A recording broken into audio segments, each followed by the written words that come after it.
First game of the WPL, and what a start to the WPL that we've had today. Amazing thriller, went right down to the last ball. And how did you feel the game panned out, Shashi? And first of all, I think you should tell us where are you joining in from, because the way we're dressed up is completely different. So I Yeah. think you should introduce yourself and just say where you're from. Yeah. So hi, I'm Shashi. I'm into data analytics, part-time cricket fanatics. So I'm joining from Siliguri. You can maybe visualize from my dress that yeah, it's chilled out here. Okay, sorry, hang on. As far I as the don't think match we are is live concerned, yet for some I reason. think I said it in some group as well. This sort of gave me a vibe of 2018 MI versus CSK game where MI had it all, then came Bravo and then won it for CSK. From a situation probably most would not have imagined them to. Right. So While we evaluate or go back to that particular memory, we're also just checking if we are actually live, because I think there was some doubt about whether the stream was activated or not. So while we check these tech glitches, I felt as a game it was extremely. I thought it's going to be an easy game. 3 overs, 40 for no loss. At that point, what was your thought? Did you think the match would go to the last over? honestly, I felt if RCB loses few wickets, it will be difficult for the middle order to face Amelia Kerr because of her googly especially. I am not sure most of them would have ever played her. So and RCB obviously didn't have a good batting depth as well. So I somehow felt if they lose a couple of wickets, mostly Mandana, because she is the one who can play at all the paces. Grace Harris, Richa Ghosh, they lack that sort of.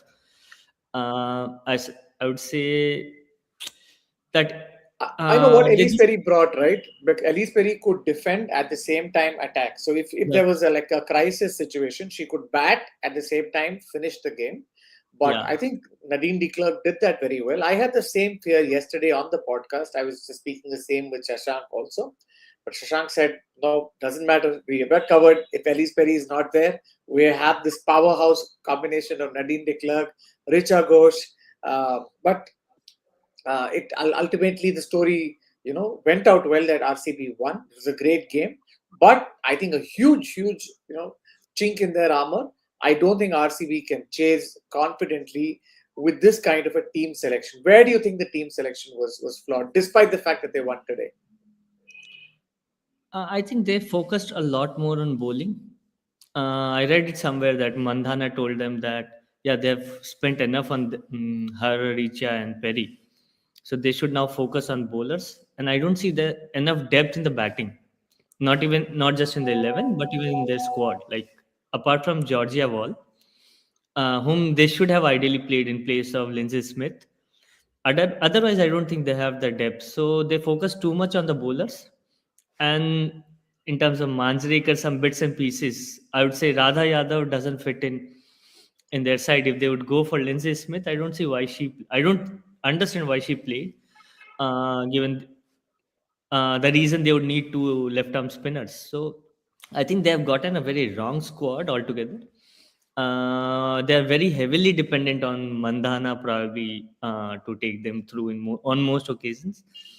And there might be days where RCB's batting will come through and their power hitters, Richa Ghosh, Grace Harris, and say De Klerk. And then RCB might score 200. But on most days, I think they'll struggle in terms of their batting. If they don't make the necessary changes, which gives them that stability, right? So we saw that this particular lineup did not have that stability the way it was selected. So that's something that we observed, that despite RCB winning, they did not have what is the right construction that's required to go win this game. But nevertheless, Nadine de Klerk has just pulled them out of a huge rabbit hole. And Mm. especially when RCB lost their 6, 7 wickets, I thought they were out of the game, down and out. And as you rightly pointed out, it brought back memories of that IPL game, which was also the season opener for 2018, the year CSK was dubbed as Dad's Army, and the Dad's Army went on to make a little surprise. Dwayne Bravo went on to win. Kedar Jadhav scored those winning touches. On one But leg. yes, on one leg. So there were some interesting memories. Both happened in Mumbai. But yes, Mumbaikars will say that this was not Mumbai, it was Navi Mumbai, because there are very Mm. clear distinctions on what is South Bombay, what is suburb, what is another city, which is Navi Mumbai. But nevertheless, within the same geographical area, good to see that, similarity that came. But to start the game, the way RCB started it, Lauren Bell had an amazing, opening spell, and she had close to about 18 or 19 dot balls that she bowled. Amelia Kerr, 4 of 15 balls, and then you had Nat Sivarudi, who just lasted 3 balls and she was out stumped. I think their openers, because they consumed far too many deliveries, uh, it just meant that the middle order, which is Harmanpreet and I think it was, I forget the other opening, Hmm. Kamalini, there were different ways of pronouncing her name that the commentators were experimenting with today. But they had to go just at a little above run a ball for that stability. And as a result, MI kind of lost the plot in the first 10 overs. Did you feel that, or did you still think they were okay? I thought so. I mean, ideally, I don't think Amelia would have opened had Haley been fit. And Amelia doesn't come across as someone who's an enforcer. Now, that is a well established fact across men's and women's cricket that you need enforcers at the top. Someone who, and Amelia doesn't come across as someone. She's a good pick, I would say, for ODI cricket, where her strike rate would be somewhere around 80, 85. But in terms of T20 cricket, I don't think her batting is still there. But teams most generally they end up batting her on in the top three because she'll be a liability lower down the order. Say anywhere post 10th over, I would say she'll be a liability. She doesn't have that power game to take on the bowlers. And which is where, since the ball was doing a bit, Amelia ended up consuming a lot of deliveries. So I think So this is where I think both the sides maybe weren't playing their best combinations. And even within the combinations, I think they had, as a result, they had their batting order messed up. And it kind of, I think, took away the sheen uh, in the middle overs for post power play, maybe for RCB, and in the power play for maybe MI. Did you feel that? Uh, maybe it was about conditions as well. Harman also pointed that out that initially it was slightly tough, where and maybe ideal case for someone like Lauren Bell who tries to move it a bit and found a right batswoman Right, facing right, right. where someone would have if someone would have tried to enforce say tried to play those cheeky shots, maybe Lauren would not have bowled Those three or four lengths. Right. up front. But Amelia doesn't have that game. I mean, she can try the at max scoop or something, but yeah, ball was doing enough for her to not do anything. So yeah, and night game. Duke. Initially, the ball did a bit, and then Dew came in, and which is why I feel Mumbai were a bit late to introduce Amelia Kerr. They should have probably brought her a bit early in terms of trying to take some wickets. But yeah, Right. And I think the way we've seen Mumbai, MI, bat. Luckily, Sajana, score. and they played very well. And I was just surprised to see how RCB basically let the momentum drift away with so many catches being dropped. But did you think at that point, after Harmanpreet, Kaur got out, that Nicola Kaur and Sajana could have potentially rescued them? No, I didn't think they'll score beyond 140. Kerry can bat. She has done that well for in BBL. But yeah, I didn't expect Sanjana to just came and just come and score the way she did. So I somewhere thought it will be around 130 to 140. But MI finished well, rather well than I had expected them to. MI in general comes across as someone as a team which have a lot of match winners, but beyond them, there's a big hole. Like you have 4 or 5 match winners, say Haley Matthews, Nat Seaver, then you have Amelia Kerr, then you have Harmanpreet, Shabnam Ismail, and then there's a mismatch from there on.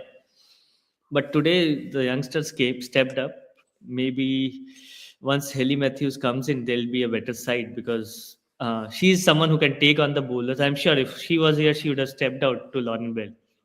But Amelia somehow just If they had gotten a better start, I'm sure they would have scored somewhere 175, 180, which for RCB would have been very tough given their batting depth with Radha at five. So unlucky toss, I would say, for them. Right. And it's interesting that a game which usually starts with a 150, and you're thinking it's there's due, it's on offer. I actually thought that 155 would be easily chased, especially the way they started. But given that both sides are not the most perfect sides constructed, so if there's a conditional probability, as you said, right, if they lose wickets, like for example Smriti Mandana or the other opener, which is Grace Harris, they suddenly found themselves into a quagmire, and I think one wicket led to another.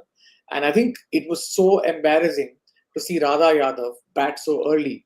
And for somebody coming in at five, the the googly that Amelia Kerr bowled, there was so much of gap between both her bat as well as the stumps, and it was really embarrassing to see why is RCB last year probably at 4 or 5 they had such a powerful middle order bat, and all of a sudden they're now upgrade. I mean, why are they downgrading themselves? But how did you look at that move?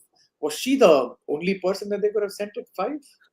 I don't understand why did they make that move. I mean, there's no reason. How do you explain? I went through the squad as well. They don't have a lot of options as well in the squad as well.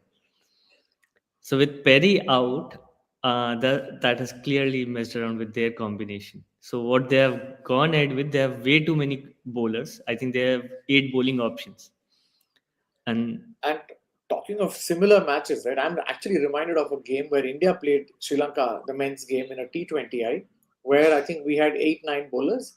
And if I'm right, Yuzvendra Chahal or Deepak Chahar, I think, batted at number 5 for India, where Shikhar Dhawan, this was his last series as a captain. And there, India just couldn't compete in that game. So, very, very odd to see these to see these lineups that aren't well formed. So to me, it was quite a surprise to see Radha Yadav coming in so early. And I think she bats in 9 or lower. That's what Neera was also talking about for Delhi Capitals. Quite the this thing. But coming back to RCB's bowling, who do you think was the standout bowler? Was it Lauren well, Bell or was it Nadine de Klerk who pulled things back? De Klerk, yeah, I think she's the most improved cricketer I've seen the last 1.5 years. Earlier, she was just a bits and pieces. The power game, the bowling, probably because she has been bowling consistently for South African team as well. The depth. I think Lauren Bell, because of that, there was a lot of pressure up front on the top order batsmen. Like they had to score, and no doubt, De Klerk also bowled well. But yeah, up front, I would say Lauren Bell was the difference. Yeah, in a 20-over game, if you have a very tight opening spell, that makes a lot of difference to the end score. Lindsay Smith, for some reason, I don't understand why did they continue bowling her up front, because there was a left-hander up front. So probably, but I think they had the strategy created before the match, and they just went ahead with that. That Lindsay Smith is someone who will bowl in the power plays, no matter who the other batsman is. I think there they could have been proactive and then held her for some overs. And in the middle overs where there were two right-handers, it's very tough. She is very underrated. Uh, Ideally, I would not have wanted to have her in the 11 and Georgia all opening and Harris batting in the middle. And if you needed few overs, probably a over or two Harris could have given you that. But once Lindsay played, I don't think she should have bowled against a left-hander, and that too in the power play. And you know her strengths are on the sweep and stuff. Because Lindsay Smith, in general, when you see, she's not someone who takes a lot of wickets. That's even for England. That's something that Eccleston and others do. But she's the one who holds one end, where you'll see 4 overs for 18, 20, 22 runs, where and the advantage is being taken by Eccleston and other bowlers. So Right. I don't think RCB were proactive. They had this strategy created before the match, and they were like, "Okay, we are going to do this 1, 2, 3, no matter what the situation is." So I think that way, I'm not very happy with the back end team over here in terms of their auction performance as well. Ideally, arguably the worst side on paper, the mismatch that they have, but yeah, I was surprised, a lot surprised on how they went about with their bowlers as well. Right. And looking at the way RCB batted, they were suddenly 80 odd for five, sorry, 77, 65 for five. And at that point, there were a lot of quiet overs. But I just saw that all they required was basically four four good overs which were 10 plus, and I think they got that in the 13th over. They paced it well. 13th over, 14th over got them like some 10 and 13 runs. Then at the extreme two overs, the 19th and the 20th, they got 11 and a 20 run over. So do you think they paced it very well? No, Like no, for they left example, somebody like way that, too much at the end. or they left too much at the end. Yeah, they were just lucky to escape. You can't. Nat Seaver ideally it's very tough to score those many of her. Like nobody will leave. They were just lucky to win this. Absolutely. I think now we have Shashank who's also joining us. Hey, Shashank, welcome. Hi, Shashank. Hey, good to be back. What a Good game, to be man. back. What Outstanding a game, game. man. What a Is the start RCB to the fan in season. your is the Oh yeah, RCB yeah. fan in your thrilled? I was almost about to yell from a balcony and all, but then I realized, okay, let's not create public nuisance on a Friday night. So I just held myself back. What a game.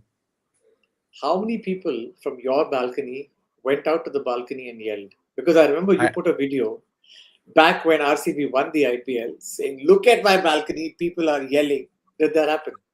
It was very quiet today. I think it's just the first game. And also, champion teams kind of don't celebrate opening night wins and all, right? So, yeah. But I think it was a very scrappy win. I mean, in all seriousness, I think RCB got out of jail. I don't think this was the kind of a blockbuster performance that they can be really proud of. I think they were a batter short, maybe two batters short. They picked a specialist leg spinner in Prema Rawat who didn't get to bowl a single over, yet contributed those two crucial fours towards the end of the game that kind of had a telling effect on the chase. So I think RCB have a lot of work to do. A lot of pieces of the jigsaw still need to fall into place. But I think for now they can just breathe a sigh of relief that at least they've got a win on the board. Right. One thing that plus me was when I saw that cut shot that that Prema Rawat hit in the I think it was 8 balls or 7 balls to go. When you have somebody who can play that shot, why did you need Radha Yadav to come above Nadine de Klerk? I'm trying to figure out what's the math to it. I think Nadine de Klerk has a specific role where she kind of will potentially be playing that role that Dinesh Karthik played for RCB when he was with the squad 2 years ago, where he comes in with the last 4 or 5 overs left. Obviously, I don't necessarily think that's the best case scenario for RCB because I think Nadine de Klerk has shown over the past few months that she's capable of batting longer, and also that kind of her being present at number 6 kind of gives them the possibility of Richa Ghosh batting in number 4, which we I think touched upon in our preview show. So I think Nadine de Klerk is too good a batter to be only batting a fixed number of deliveries. But having said that, you need someone of her ability, um, you know, playing the role that she does because uh, you saw what she could do today. I mean, she single-handedly backed herself to get you those 18 runs even after the first 2 balls of the final over were dot balls. So that's a kind of a rare skill to have. But I still think if you look at the building into the tournament, I think RCB will need Georgia Wall up there to open the batting with um, Smriti Mandana, and then bring in Grace Harris into the middle order to kind of take a little bit of pressure off Richa, and then that'll allow Nadine de Klerk to play the role that she did today. I think today was nearly a dreamy scenario for them. It's not every day that they're going to get out of jail like they did today. So for now, it's just relief, but I'm sure there's going to be a lot of work that they'll have to do to kind of get the batting order right. Right. Amidst RCB versus MI games that have been played in the WPL, I'm sure there are many other games too, which are fond memories. But where would you rank this? Tough to rank this game, I think, I mean, I would still pick that, eliminator from 2024, because obviously that's a knockout game, crunch game. RCB qualifying to be number three, and then they had to win that game. So I think that game will still rank a little higher than this one. But having said that, RCBMI has thrown a number of thrillers across the board, not just in the WPL but also the IPL. So it's one of those old rivalries that kind of continues to keep on giving. Right, and in today's game, right, the way it went, you saw that Lauren Bell had a very important contribution where she came in and she was just able to keep things quiet. The ball was moving. Do you think if Mumbai had Haley Matthews, the situation could have been different? They would have targeted Lauren Bell. That was a point Shashi had made earlier, just before you had come. Well, I think any batter in that kind of with that kind of late swing and sharp movement would have struggled. I mean, I don't think Amelia Kerr is any less a batter than Haley Matthews. Both are premier all-rounders in the women's game. I think it was just a case of it being an off day for Amelia Kerr, because you saw she tried to do everything possible to unsettle the bowler, right? She skipped down the track a couple of times. She tried to play her from the crease a couple of times. She tried to pull once, but was way too early into the shot. So she tried to do everything that she could, but it was just a case of the bowler being too good for her. And also early on, I think there was a little bit of bounce and zip off with a new ball that and especially without the dew coming in, she was able to extract some movement and zip off the pitch. So I think the kind of accuracy and control that Lauren Bell showed, any top order batter would have struggled. There's nothing to say that Haley Matthews would have probably hit 20 of 12 or something. But yeah, I think it was one of those top draw spells from a fast bowler that you'll have to just doff your hat off and say, well bowled. Right. While Amanjot was bowling, she was like, I think you're going at just run a ball, 3 overs, 18. I also noticed that while Nat Silverbrunt has this, I mean, she's a very famous cricketer. She's a big all-rounder. But do you think because the way she was bowling, I think she had given about 27 in her 3 overs, was that the right choice? Nine times out of 10 to have Nat Silverbrunt bowling that 20th over, or should was there some other option you think MI could have tried in hindsight? No, I don't think. I mean, after the first two balls of the final over, you would have said, "Oh, what a move to get Nat Silverbrunt bowl." I think the fact is, MI lost the game on the field in the penultimate over when they could have easily dismissed, Nadine de Klerk twice in one delivery with that catch going down at deep square leg by Amelia Kerr, and then the relay throw that Kamalini missed. She had a bit of an off day behind the stumps, and she's only 18. She'll learn. And then also Nat Silverbrand put down a catch at long off also in that same over. So I think those two chances, had they been taken, then it wouldn't have really mattered who bowled the final over. But having said that, I mean, if you told Harmanpreet Kaur that you have 18 to defend and you have Nat Silverbrand bowling, she would have backed her wholeheartedly, even with the benefit of hindsight. So I think it wasn't a case of her or anyone else miscalculating. It was just one of those games where whatever could go wrong in that final over did. Right. And as an RCB fan, where do you see the role of Arundhati Reddy? Because she's been around for a bit now, and while Arundhati Reddy has picked up wickets at crucial junctures in the ODI World Cup, in the T20 side for a team like RCB, because we've seen Renuka earlier had endured like a very wicketless spell, and she wasn't quite delivering the kind of goods that was expected out of her. So, what are your expectations from somebody like Arundhati Reddy? Just a small correction, Karthik. She didn't play the ODI World Cup. She was on the bench for the entire tournament. But I get what you're saying in terms of, she's a new ball bowler. She's primarily a wicket taker, swing bowler. I personally think she bowled one of the best spells by an Indian woman fast bowler in one day cricket. I think earlier last year in Australia in Perth, if you look at that spell, she bowled to the Australian top order. I mean, it's a different issue that India lost the game, but that was a top draw spell. And I think over the first three WPL seasons, the kind of work that she's put in at Delhi Capitals under Meg Lanning. Meg Lanning used her really well in that second season. So she's improved leaps and bounds as a bowler. But I think she still has a little bit of work to do in the death overs, especially once that swing element is missing.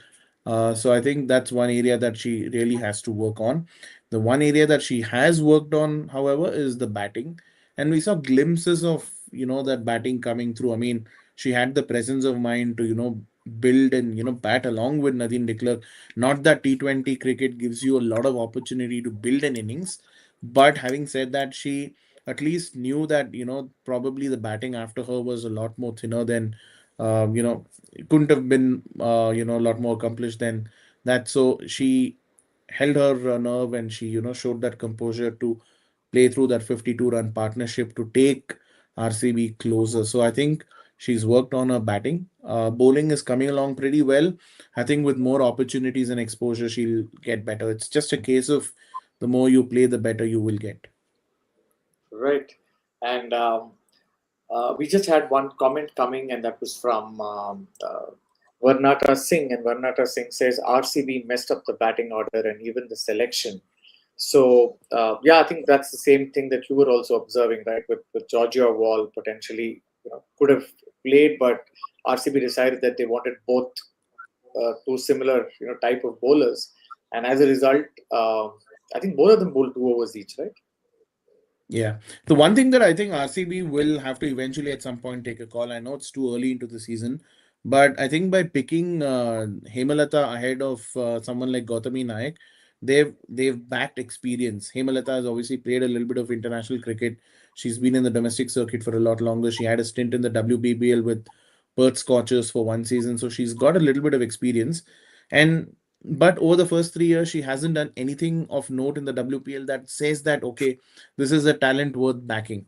But having said that, RCB see something in her, and they've kind of given her that opportunity now here to, make a case for herself at number three. And I'm pretty sure that she will get three or four opportunities, and it's important that she maximizes on it because she's thrown away a lot of opportunities over the last couple of years, whether it's at India, whether it's at Gujarat Giants, or in domestic cricket. So it's important for her to capitalize on these three or four chances that she could potentially get. Now, if that doesn't happen, then RCB will have to make another tweak to the batting and look to bring in another player from the domestic scene to the into right into the cauldron of the WPL, which is and if you're winning, it's fine, but if you're on a downward spiral or if you have a 1 or 2 match losing streak, then to pick up from there could be difficult. So RCB still looking a little wonky despite that win.